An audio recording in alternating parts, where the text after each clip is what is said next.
Hi guys, samahan nyo kami at pupunta tayong Golden Phoenix Hotel Manila. So ito yung lobby nila, medyo malawak talaga yung lobby nila. Very accommodating yung staff nila guys, lalo na dyan sa front desk guys. Mabilis lang yung transaction dyan, mabilis ka lang maka-check-in, mabilis ka lang maka-check-out. Hindi ka paghihintay ng sobrang tagal. So guys, mag-a-honest review lang tayo dito guys. Kita nyo naman sa video na hindi maganda yung sa hallway nila. Ganyan talaga, what you see is what you get. Medyo luma talaga yung sa hallway nila. And yung sa room sa labas, medyo luma. Pero pagpasok mo naman sa room, sobrang ganda guys. As in, ma-amaze ka talaga. Hotel vibe talaga siya. So, ito yung room namin. Ayan, meron tayong safety box, meron tayong lagay ng laundry, meron din pala tayong extra pillow dyan sa taas. Nagpakita na natin kanina. Tapos, ayan, meron din yung mga pangtahe, panglinis ng shoes. I think yung yung white na yan, pwede yung panlinis ng shoes. So, meron din tayo yung pamplansya. Pwede tayong magplansya guys. Or kung wala namang plansya dyan, pwede tayong mag-request. So, ito yung CR nila. Ganda ng CR nila, malawak, malinis. So, kompleto na rin yan sila sa toiletries guys. Meron silang shampoo, meron silang body wash. Ayan, meron din pala silang mga face towel, tapos towel, tigda dalawa yan. Tapos, meron silang hair blower, mga toothbrush, suklay. Ano pa ba? Marami pa to guys. Eto, meron silang pang shave, at saka meron silang cotton buds, yung mga ganyan, shower cup. So, hindi mo na talaga kailangan magdala pa ng extra toiletries guys kasi kompleto na sila. So, ito naman yung room nila, dalawang queen size bed yan. Sobrang sarap ng kama nila guys, yun ang ko talaga. Sobrang sarap ng higaan na yan guys, yung unan, the best. Ito pinaka the best talaga sa lahat. Makakatulog ka na masarap dito. So, ayun lang hindi namin gusto dito guys, kasi nga yung room namin malapit siya sa driveway papuntang parking. So, pag nakabukas yung bintana, kita talaga kami. So, ito na nga guys, may mga pagkain tayo nakikita dito at saka may mga soft drinks. Hindi po libre yan ha. Tubig lang po ang libre dyan. Yung dalawang tubig na yan.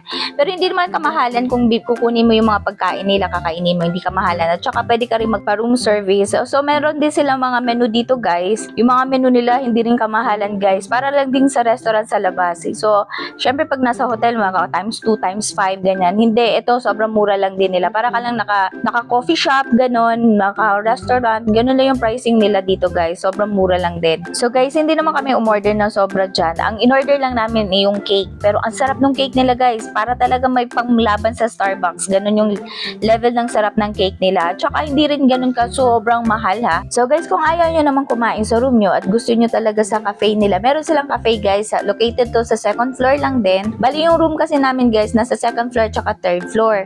So malapit lang talaga siya. So kung ano yung mga nakikita nyo mga menu sa room nyo guys, same lang din ang menu dito sa cafe nila. Nagsaserve din pala sila dito ng mga alcoholic beverage guys, kaya parang bar na rin nila ito. Bar/cafe. So meron pa silang isang restaurant guys. Ito yung Gold Spices Restaurant. Located dito sa 7th floor at saka kapag kayong room nyo may free na breakfast, dito kayo pupunta. So lahat na makikita nyo mga food dito, mga beverage, coffee, juices, ganyan. Lahat na yan guys, kasama na yan sa free breakfast buffet namin. Kung i-rate ko yung food nila guys, parang nasa 7/10 lang talaga guys. Kasi yung food nila, parang pang fast food lang yung lasa niya.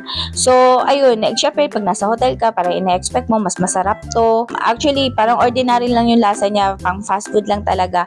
Pero, ang maganda dito, marami kang variety, maraming pagpipilian, kaya sulit na rin. Ang tip ko sa inyo guys, kung pag-check-in pa lang kayo at nag-iisip kayo kung may breakfast or walang breakfast yung kukunin yung accommodation, kung ang difference lang naman guys is 500-700, good for 2 person na yun guys, i-grab nyo na to guys, super sulit na to. At saka isa pa pala, ang tip ko, pag pupunta kayo dito sa restaurant, kailangan magkakasama kayo buong family na. Kunyari, marami kayo magkasama na kayong pumunta dito kasi walang reserve dito. Like for example, 10 kayo pero dalawa pa lang yung nakapunta dun tapos i-reserve nyo sila ng table. Hindi pwede. Strict sila sa ganon. Hindi ko maintindihan pero strict sila sa ganon. Yun lang yung nakakalungkot dun. Kaya for example, na late ka tapos nauna na yung mga kasama mo, sa ibang table ka na uupo. Bawal talaga yun sa kanila. Not unless kung merong extra pa talagang table para sa'yo dun.